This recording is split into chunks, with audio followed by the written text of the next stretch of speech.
pour la gratitude. Vous voyez, ça rejoint la façon dont on considère cette volonté de Dieu. D'accord? Donc, c'est le premier sujet d'intercession qu'on va prendre ce soir. Et pour ça, on va prendre le passage de Luc 17. Donc, tout à l'heure, quand on va prendre ça, on va prier également pour toutes les personnes malades. Il ne faut pas vous en faire. Quand tu as compris ce sens de la volonté de Dieu, il n'y a pas quelque chose qui peut t'effrayer. Amen fort. Parce qu'on monte, on descend. Dieu ne fera pour toi que ce qu'un amoureux fait pour l'autre. Alléluia. Luc 17, versets 11 à 19. Or, comme Jésus faisait route vers Jérusalem, il passa à travers la Samarie et la Galilée. À son entrée dans un village, 10 lépreux vinrent à sa rencontre. Ils s'arrêtaient à distance et élevaient la voix pour lui dire... Les lépreux ici vont nous enseigner. Amen. Qui aime la lèpre ici? Personne. Mais l'attitude de ces lépreux, l'attitude de foi de ces lépreux-là, on va prier pour avoir ça. Pas leur lèpre, hein. Amen fort. Oui. À son entrée, tu étais là, c'est ça? À son entrée dans un village, 10 lépreux vinrent à sa rencontre. 10 lépreux vinrent à sa rencontre. Donc, qui connaissait déjà cette histoire? C'est le premier sujet d'intercession ce soir. Hein? Et qu'est-ce qu'ils ont fait? Ils s'arrêtaient à distance et élevaient la... Ils s'arrêtaient à distance, c'est ça, non? Et puis? Ils élevaient la voix pour lui dire, Jésus, oui, Maître, aie pitié de nous. Les voyant, Jésus leur dit, allez vous montrer aux prêtres. Or, pendant qu'ils s'y allaient, ils furent purifiés. L'un d'entre eux, voyant qu'il était guéri, revint en rendant gloire à Dieu. Il revient en rendant gloire à Dieu. À pleine voix. Il se jeta le visage contre terre aux pieds de Jésus en lui rendant grâce. Il se jeta aux pieds de Jésus. L'attitude de l'adoration d'un homme qui a encore soif. Oui. Or, c'était un Samaritain. C'était un Samaritain. Vous voyez cette affaire? Alors Jésus dit, oui. Est-ce que tous les 10 n'ont pas été purifiés? Est-ce que les 10 n'ont pas été purifiés? Et les 9 autres, où sont-ils? Et les 9 autres, où sont-ils? Il ne s'est trouvé parmi eux personne pour revenir rendre gloire à Dieu. Il n'y a que cet étranger. Et il lui dit, relève-toi, va, ta foi t'a sauvé. Relève-toi, va, ta foi t'a sauvé. Qui peut tirer des leçons de l'attitude de ces lépreux-là? Il y a des leçons, non? Donc, on va prier par rapport à certaines attitudes qu'il nous faut avoir. Et ça va nous aider pour 2025. Amen fort. Amen. Déjà à cette retraite, si tu as compris, parce que regardez, il y a des gens, c'est ce qu'on dit, quand tu as trop bu, tu ne peux plus boire. Quand tu as trop mangé et tu te sens rassasié, on te donne la nourriture, tu vas gaspiller. C'est pas ça? Là, il y a un seul qui revient sur ses pas. Maintenant, dites-moi, est-ce que les autres, ils ont fauté en fait? Jésus leur a dit quoi? Allez vous montrer au... C'est pas ce qu'ils ont fait. Et sur le chemin, qu'est-ce qui se passe? Ils sont guéris. Et il y a un qui revient. Mais dites-moi, les autres là, est-ce qu'en réalité, ils ont désobéi à l'ordre? On leur a dit de se montrer au prêtre. Et c'est en chemin qu'ils ont été guéris. Ils ne sont pas encore arrivés chez le prêtre. Normalement, ils ne sont pas en faute. Alors, est-ce que quelqu'un comprend ça? Amen. Mais on voit quelqu'un qui a plus soif. Amen. On voit quelqu'un qui vient dans une attitude d'adoration. C'est le genre de thème qui fait penser à l'adoration. Mon âme a soif de toi. On voit quelqu'un qui a une plus grande soif. Il n'est pas rassasié. Il ne se contente pas du fait qu'on a dit. Il dit, mais je m'en vais voir le prêtre là. C'est celui qui m'a dit d'aller voir le prêtre. C'est d'abord à lui que je vais rendre grâce. Parce qu'en fait, d'après vous, pourquoi est-ce que Jésus lui a dit d'aller voir le prêtre? Je viens. Décortiquons un peu. Pourquoi ils se tiennent à distance? Parce qu'ils respectent les règles fixées par la loi pour éviter une quelconque impureté. D'accord? Donc ils ont une bonne attitude déjà. Et ils s'adressent à lui avec un titre. Qui connaît ce titre-là? Ils disent quoi? Maître. Mais regardez, quand il revient, ce Samaritain, vous allez voir que quelque chose va changer. Donc le titre avec lequel il s'adresse à Dieu, à Jésus, c'est epistata en grec. Ça signifie qu'ils sont prêts. C'est le fait de dire maître. Est-ce qu'ils étaient des disciples? Ce pas des disciples.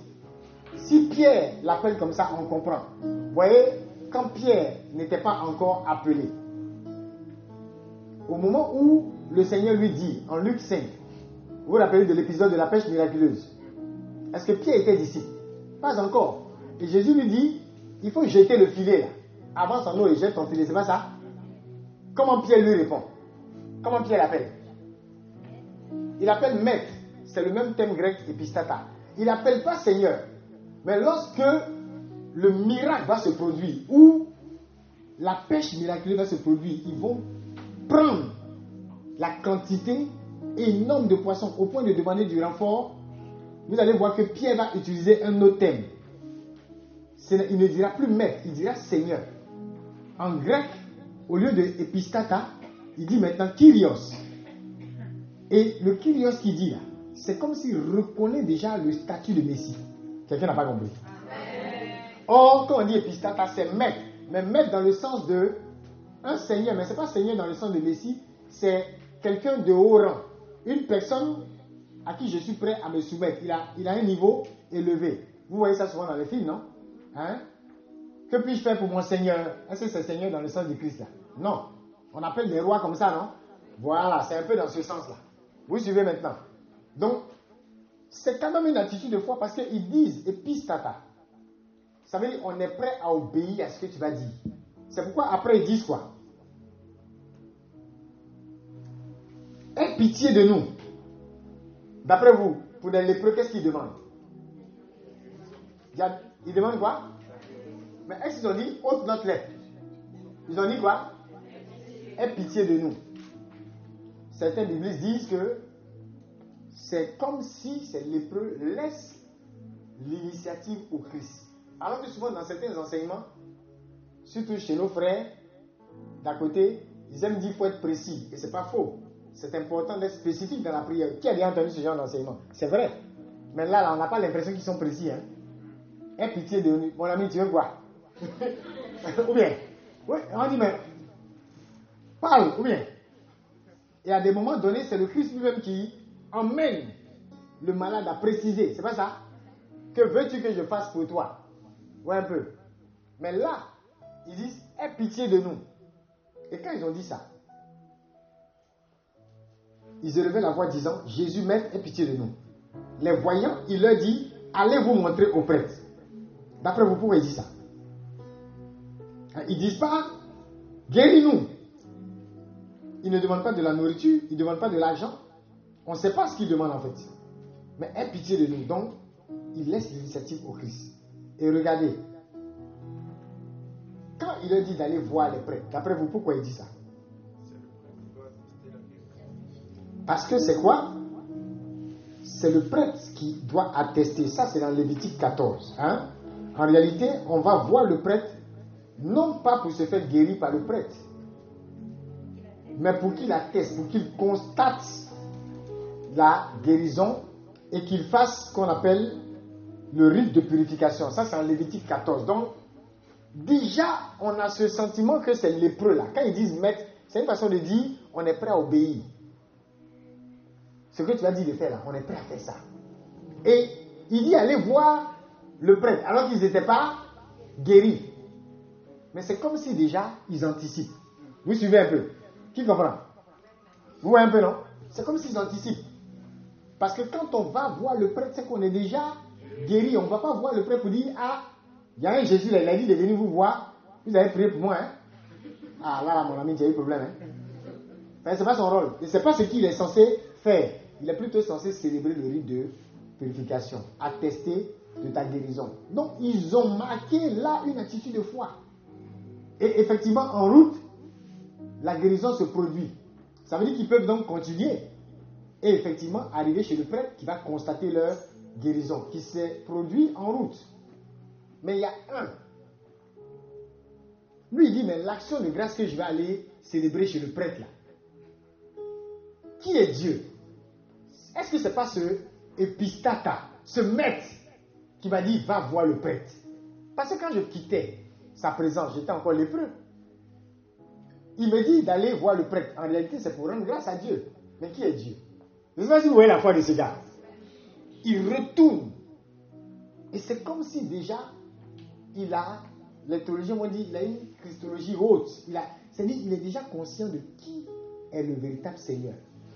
C'est comme s'il voit Jésus comme Dieu déjà. Il retourne. C'est-à-dire, l'action de grâce doit aller faire chez les prêtres là. Ça commence par Jésus. Oh, quelqu'un ne m'a pas compris. L'attitude d'un lépreux. Mais les autres là, ils ont déjà eu leur guérison. Ils sont rassasiés. C'est même chose que le gars qui a déjà eu 2 bouteilles d'eau. 1,5 litres. Tu lui donnes une 3e, une 4e. Il ne peut plus boire. Et c'est comme ça souvent notre attitude. On est souvent parmi les 9 lépreux. Difficile pour nous de... C'est-à-dire, quand quelqu'un a déjà un don spirituel, il ne creuse plus. Dis à quelqu'un, aie soif. On dit ce que tu as fait pour qui t'a amené au sommet là. C'est ce que tu continues de faire pour rester au sommet. C'est pas ça? Tu as un petit don. Tu vois une fois en passant. Tu ne sais pas qu'il y a des gens qui voient constamment, même aux toilettes. Oui. Tu n'as jamais vu des gens tomber aux toilettes. J'ai vu des gens attaqués. Le diable les a limés dans la douche. Ça peut arriver chez le coiffeur. Ça dit que il y a des... Oui, dans la cuisine, au marché. Le diable n'a pas un lieu. Il n'est jamais... Pas de dit, il n'est jamais en vacances. C'est vrai ou c'est faux? Ou bien pour vous, le diable attaque seulement à l'église. Mais on est étonnant quand même. On est étonnant. Le diable n'attaque pas dans la cuisine. Donc quand on arrive dans la cuisine, on ne pense qu'à manger. On ne doit pas penser volonté de Dieu, on ne doit pas penser à la prière, on ne doit pas... Non. Ouais, on est trop vite rassasié. On est trop vite, on ne pousse pas. Parce qu'on n'a plus soif. On n'a plus faim. Tu es trop rassasié. Il y a beaucoup de personnes qui ont cette attitude-là. Même par rapport à la parole de Dieu. C'est-à-dire, ils prennent tout, ils sont tellement familiers que pour eux, voilà, j'ai déjà entendu la parole là, samedi dernier. Ou bien, j'ai déjà entendu ça. Pourquoi? Mais pourtant, quand c'est mangé, là, tu manges tous les jours. Et personne ici, si tu fais 50 jours, 60 jours, il y a une dame, elle a jeûné jusqu'à... Elle avait un programme, elle a jeûné. Quelques jours avant le programme, elle est morte. Oui, on meurt.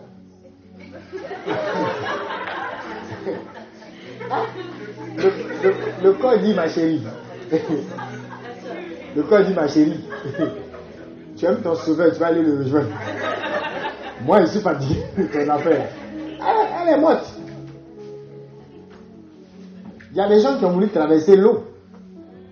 C'est pas ça? Pour dire que dans la parole de Dieu, Pierre a marché sur l'eau. Caïman les a bouffés. D'autres se sont noyés. Ah oui.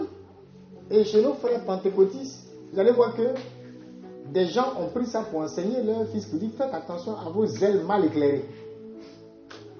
Et c'est vrai, beaucoup aiment parler du réma. Pour dire c'est vrai, tu lis, Pierre a marché sur l'eau, mais lui, Dieu l'a envoyé. Dieu lui a dit viens. Toi, qui t'a dit de venir? Vois un peu, non? Attention. C'est pourquoi il faut toujours avoir cette soif. Pendant que tu es dépendant, vous voyez, ce gars-là, Jésus ne lui a pas dit, hey, vous les 10 lépreux là, on se connaît ici. On n'a pas dit vous n'avez pas dit vous êtes ingrat.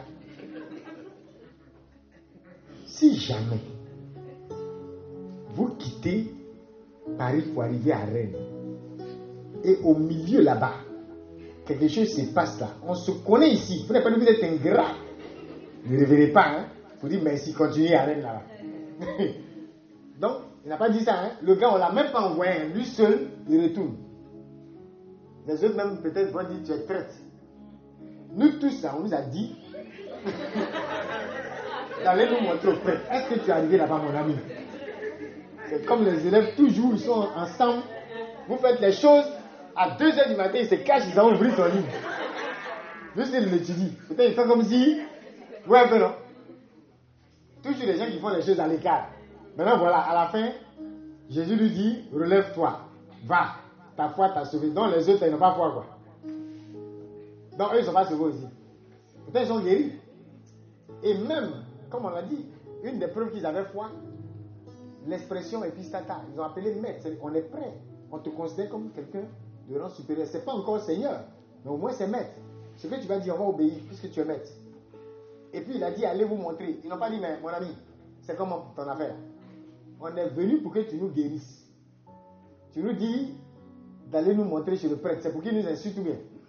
Bon, quand on va arriver là-bas, on a qu'à leur dire quoi? Toi-même, on n'aime pas ton affaire. Les pharisiens, les sadducéens, les quoi. Donc, on va venir dire là-bas que c'est un certain Jésus qui nous a envoyés. C'est pas pour nous frapper. Vous vous rappelez de l'aveugle, on dit, mon ami, qui t'a guéri? Il dit, mon cher, moi, ce que je sais, c'est que je ne voyais pas. Maintenant, je vois. Le reste, là, ça, c'est vos parents, vous là-bas. Amen. Oui, un peu, non? Va, ta foi t'a sauvé. Donc, allez vous montrer au prêtre. Suppose que ces hommes ne sont plus lépreux. Alors qu'ils sont encore lépreux, et ils acceptent d'aller se montrer au prêtre. Ce n'est pas de la foi. Pourtant, vous voyez, le Seigneur dit à l'un d'entre eux, va, ta foi t'a sauvé. Dis à ton voisin, il y a des degrés dans la foi. Parce qu'ils ont obéi, ils se sont remis à une parole qui était apparemment comment folle. Je viens pour quelque chose, tu ne me donnes pas ça, et tu me dis d'aller voir l'autre. Comme si j'ai déjà obtenu la chose.